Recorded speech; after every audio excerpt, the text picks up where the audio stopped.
आज थपिए 522 नयाँ संक्रमित, 578 डिस्चार्ज हुँदा थप 8 जनाको मृत्यु। सीमा क्षेत्रमा नेपाली नागरिकमाथि भारतीय सुरक्षाकर्मीद्वारा गोली प्रहार, बेलायतमा फेरि लकडाउनको घोषणा। कचौरा जस्तो काठमाडौँ विश्वकै प्रदूषित शहरको पहिलो नम्बरमा उक्लियो। आँखा पोल्ने प्रदूषण, आपतकालको तह नाग्यो। यसबारे महत्त्वपूर्ण जानकारी। पेट्रोलियम पदार्थ उत्खननको काम अल्पत्रमा, भारतका 5 राज्यमा बर्ड फ्लू देखियो। नेपाल भित्रिने जोखिम, विदेश होइन भित्रकै बुवासोले देश सिद्धाए। रमेश खरेलको भनाई, प्रधानमन्त्री ओली ज्ञानेन्द्र पदमा योगेश भट्टराई। पोर्चुगल नेपाली महिला समाजको निशुल्क सौन्दर्य तालिम। नेपाल भारत उडानमा 2 पटक PCR अनिवार्य। रेकर्ड नभेटिएको भन्दै वर्षौं पुराना लाइसेन्सको नवीकरण बन्द। अवरोध भइरहे समयमै सुरुङ बनाउन गाह्रो। मनिषा कोइराला ऐन राजनीतिमा, राजावादीको समर्थनमा यस्तो गरिन्। देवघाटमा माघे संक्रान्ति मेला नहुने लगायतका महत्त्वपूर्ण समाचारको साथमा म सन्तोष कठायत उपस्थित भइसकेको छु। पुरा भिडियो हेर्न र हाम्रो भिडियोलाई लाइक, कमेन्ट र सेयर गर्न नबिर्सिनुहोला। दर्शकवृन्द, समाचारको सुरुमा कोरोना अपडेट। पछिल्लो 24 घण्टामा देशभर 522 जनामा कोरोना संक्रमण पुष्टि भएको स्वास्थ्य तथा जनसङ्ख्या मन्त्रालयले पुष्टि गरेको छ। यससँगै देशभर संक्रमितको संख्या 2,62,784 पुगेको छ। सक्रिय संक्रमितको संख्या 5,225 छ भने क्वारेन्टिनमा 342 जना रहेका छन्। त्यसैगरी 24 घण्टामा 578 जना निको भई डिस्चार्ज भएका छन्। यससँगै कोरोनाबाट निको हुनेको संख्या 2,55,666 पुगेको छ। 24 घण्टामा कोरोनाबाट थप 8 जनाको मृत्यु भएको छ र हालसम्म कोरोनाबाट ज्यान गुमाउनेको संख्या 1,893 पुगेको छ। त्यसैगरी लकडाउनको समयमा छर्लङ्ग खुलेको काठमाडौँ लकडाउन हटेको केही महिनापछि नै विश्वकै सर्वाधिक प्रदूषित शहरमा उभिएको छ। विश्वका 50 शहरहरूमध्ये प्रदूषणका हिसाबले काठमाडौँ उपत्यका नम्बर 1 मा देखिएको छ। आइक्यूएयरका अनुसार काठमाडौँ उपत्यकाको वायुमण्डलमा मंगलबार बिहान EQI 437 पुगेको छ। सोमबारदेखि काठमाडौँ उपत्यकामा वायु प्रदूषणको मात्रा अत्याधिक बढ्न थालेको हो। त्यस्तै प्रदूषणका हिसाबले दोस्रो नम्बरमा किर्गिस्तानको बिस्केक, तेस्रो नम्बरमा पाकिस्तानको कराची, चौथोमा चीनको वुहान, पाँचौंमा भियतनामको हनोई रहेका छन्। यसरी काठमाडौँ उपत्यकामा वायु प्रदूषण वात्तै बढेपछि यहाँका बासिन्दाहरूले असहज महसुस गरिरहेका छन्। अहिले काठमाडौँ उपत्यकामा चिसोका कारण तातोका लागि आगो बाल्ने लगायत गतिविधिहरू पनि बढ्न थालेका छन्। उपत्यकामा वायु प्रदूषणहरूका स्रोतहरू बढेका तर प्रदूषण कहीँ जान नपाएको वातावरणविदहरूको भनाइ छ। जाडो मौसम हुँदा वायु प्रदूषण वर्षायाममा भन्दा 4-5 गुणा बढी हुने पनि विज्ञहरूले बताउँछन्। अमेरिकाको हावर्ड युनिभर्सिटीका वैज्ञानिकहरूले अमेरिका र चीनमा 4 महिना अघि गरेको अध्ययन अनुसार कोरोनाबाट भएका मृत्युमध्ये 15% को मृत्यु कारण वायु प्रदूषण नै रहेको निष्कर्ष निकालेको छ। नेपालमा वायु प्रदूषणका कारण वर्षेनी 42,100 जनाको मृत्यु हुने गरेको स्टेट अफ ग्लोबल एयर 2020 ले जनाएको छ। त्यसैगरी कञ्चनपुरको नेपाल भारत सीमा क्षेत्रमा सोमबार बेलुकी अवैध रूपमा रुख कटानको प्रयास गर्दा नेपाली नागरिकमाथि भारतीय सुरक्षाकर्मीले गोली प्रहार गरेको प्रहरीले जनाएको छ। जिल्ला प्रहरी कार्यालय कञ्चनपुरले गरेको छानबिनका क्रममा रुख कटानका लागि गएका बेला भारतीय सुरक्षाकर्मीले गोली प्रहार गरेको पाइएको हो। कञ्चनपुरका प्रहरी प्रवक्ता DSP अमर बहादुर थापाका अनुसार भारतीय पक्षले गोली चलाउँदा छर्र लागेर दोधरा चाँदनी नगरपालिका 1 स्याउले टोलका 16 वर्षीय नरेश सुनार घाइते भएका छन्। घटनास्थलमा एउटा रुख काट्दै गरेको पनि देखिएको छ। फलामको आरा पनि त्यही छ थापाले भनेका छन्। त्यसैले भारतीय पक्षको दाबी बलियो देखिएको छ। घाइते सुनारलाई गए राति नै प्रहरीले महाकाली अस्पताल भर्ना गरेको छ। सुनारले भने बजारबाट सामान किनेर फर्कदै गरेको अवस्थामा आफूमाथि गोली प्रहार भएको दाबी गरेका छन्। काठ तस्करीमा घाइते सुनार बाहेक अन्य 2 जनामा संलग्न नदेखिएको प्रहरीले जनाएको छ। मंगलबार बिहान सम्पर्कमा आएका सोही ठाउँका बल्बु चन्दको बयानका आधारमा उनीहरू रुख फडानी गर्न गएको बुझिएको थापाले बताए। त्यसैगरी नेपालकै गौरवको आयोजना मानिएको दैलेखको पेट्रोलियम पदार्थ अन्वेषणको दोस्रो चरणको काम कोरोना महामारीका कारण भन्दै रोकिएको छ। 2076 असोजदेखि सुरु गरिएको पेट्रोलियम पदार्थ अन्वेषणको कामको पहिलो चरण सम्झौता दशैं अघि गरिएको थियो। दशैं र तिहार लगत्तै दोस्रो चरणको उत्खननको कार्य सुरु गर्ने तयारी भएको थियो, तर कोरोना संक्रमणको दर बढ्दै गएपछि चिनिया विशेषज्ञ टोली नेपाल आउन नसकेका कारण रोकिएको हो। चिनिया प्राविधिक टोली बस्ने टेन्ट परियोजनाको समय नै 1 वर्ष थप्नुपर्ने अवस्था आएको खानी तथा भूगर्भ विभागका भूगर्भविद डाक्टर गणेशनाथ त्रिपाठीले जानकारी दिनुभयो। नेपाल सरकार खानी तथा भूगर्भ विभागका महानिर्देशक सोमनाथ सापकोटा र चीन सरकारको जियोलोजिकल सर्वे कम्पनी बीच 2 अर्ब 40 करोड आर्थिक तथा प्राविधिक सहयोगमा दैलेखमा पेट्रोलियम खानी अन्वेषण उत्खनन गर्ने सम्झौता अनुसार चीनको टोलीले दैलेख आएर पहिलो चरणको काम सम्पन्न गरेको थियो। चीनको विशेषज्ञ टोलीले दैलेखमा पहिलो चरणमा साइमिक सर्वे, जियोलोजिकल सर्वे, व्याग्रे टोटेल्युरिक सर्वे, जियोकेमिकल स्प्यालेजिङ सर्वे सम्पन्न गरिसकेको थियो, तर सबै सर्वेको रिपोर्टको अध्ययन कार्य सम्पन्न गरिसकेको छ।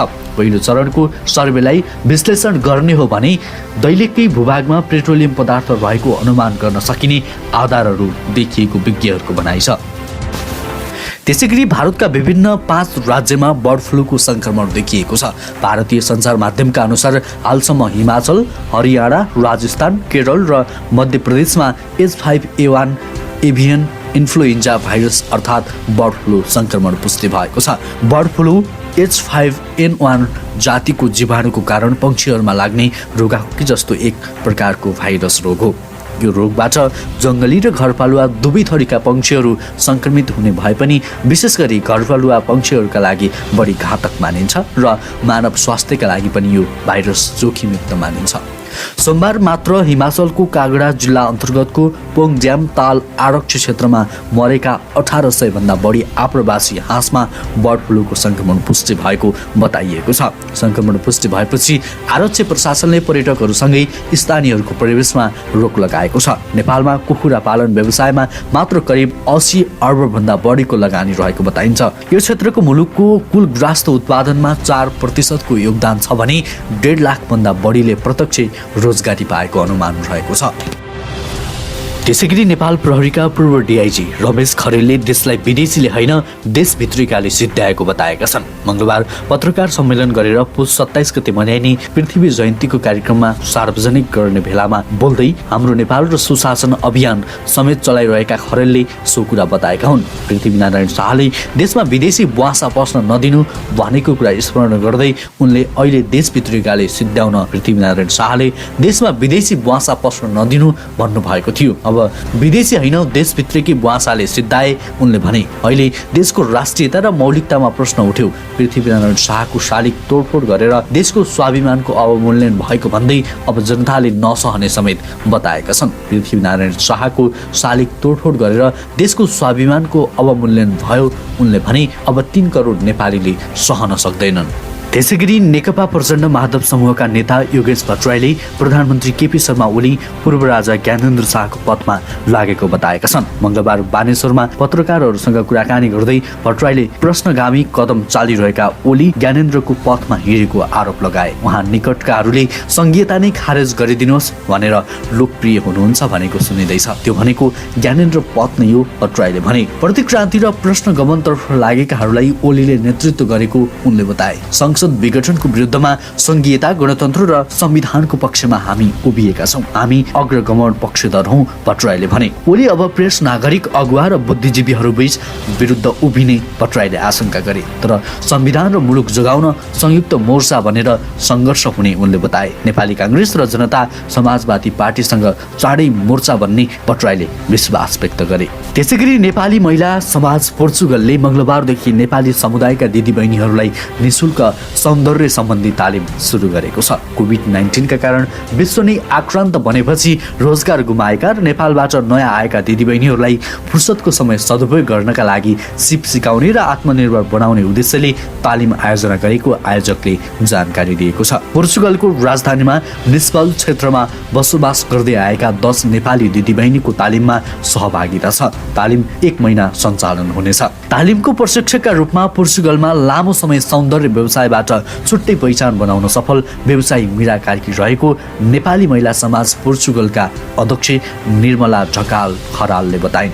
त्यसैगरी शर्तसहित पुसदेखि खुला गरिएको नेपाल भारत उडानमा एकै दिनमा फर्किने यात्रुले डीप आस्टर, पाइन्ट, नेपालबाट पनि PCR जाँच गरेको रिपोर्ट अनिवार्य पेश गर्नुपर्ने भएको छ।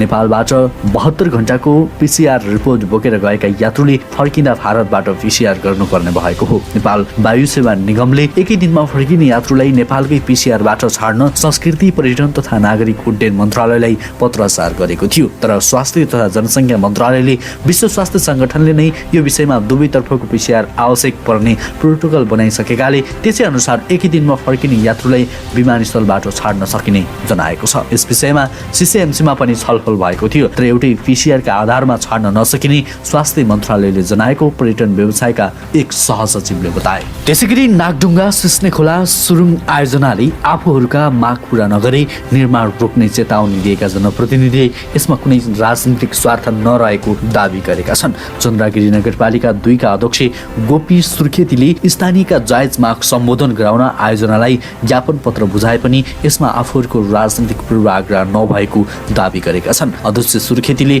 सोमबार जारी गरेको विज्ञप्तिमा आइतबार कान्तिपुरमा प्रकाशित समाचारमा राजनीतिक विषय उठान गरी नेकपाका नेता पुष्पकमल दाहाल माधव नेपाल पक्षबाट विरोध भएको भन्ने विषय गलत रहेको उल्लेख गरेका छन्। स्थानीयका जायज माग सम्बोधन गराउन शान्तिपूर्ण विरोधसहित आयोजना पक्षलाई ज्ञापन पत्र बुझाएको हो। विज्ञप्तिमा भनिएको छ, तर राजनीतिक कुरा उठाएर अपव्याख्या गरिएको छ, जुन कुरा गलत छ। आयोजना निर्माण सुरु हुनु अघिदेखि नै प्रभावित क्षेत्रका स्थानीयले माग राख्दै आएको उनको दावी छ। स्थानीयका माग सम्बोधन गराउन नागढुङ्गा सुरुङमार्ग प्रभावित सरोकार समन्वय समिति चन्द्रगिरी 2 गठन गरिएको छ। उक्त समितिले आयोजना पक्षसँग पटक पटक छलफल गर्दा पनि समस्यामाथि ठोस समाधान ननिकालेको विज्ञप्तिमा भनिएको छ। त्यसैगरी पटक पटक मिति तोकेर पनि निर्माण सम्पन्न हुन नसकेको मेलम्ची खानेपानी आयोजनाको 49% काम सकेर पनि अलपत्र परेको छ। तर अबको 2.5 महिनाभित्रमा मेलम्ची खानेपानी आयोजनाको काम सकिने अर्को मिति घोषणा भएको छ। पानीको पर्खाइमा रहेका काठमाडौँवासीले भने सरकारी निकायको दाबीलाई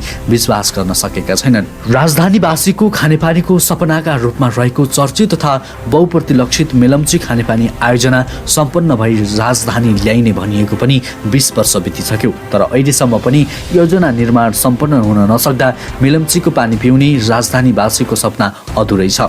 अहिले यो आयोजनाको निर्माण कार्य 49% सम्पन्न भएको सरकारी दाबी छ। मेलम्ची खानेपानी विकास समितिले चैत अर्थात् अप्रिलसम्ममा घर घरमा पानी वितरण गर्ने गरी काम भइरहेको जनाएको छ। समितिका सूचना अधिकारी राजेन्द्र प्रसाद पन्तले घर घरमा पाइप बिछाउने र पानी जम्मा गर्ने ट्याङ्की निर्माणको धेरै जसो काम सकिएको जानकारी दिएका छन्। यता काठमाडौँ उपत्यकाका सर्वसाधारणले भने अझै पनि पानी आउँछ भनेर विश्वास मानेका छैनन्। विगतमा पटक पटक मिति तोकेर पनि काम सम्पन्न नभएको त्यो यथार्थ देखेका सर्वसाधारणहरूले मेलम्चीको पानी घर घरमा पुग्ला भनेर विश्वास गर्नै छाडेका छन्। आयोजनामा करिब 31 अर्ब रुपियाँ लगानी भइसकेको छ। यसको अनुमानित खर्च करिब 32 करोड अमेरिकी डलर अर्थात् 35 अर्ब नेपाली रुपियाँ रहेको छ। त्यसैगरी कलाकार मनिषा कोइराला मंगलबार राजधानीको एउटा गैर राजनीतिक कार्यक्रममा सहभागी भइन्। गैर राजनीतिक भनिएको अभियानमा उनी सहभागी भए पनि अन्य सहभागीले जमेर हिन्दू राष्ट्र र राज संस्थाको वकालत गरे। नेपाली कांग्रेसको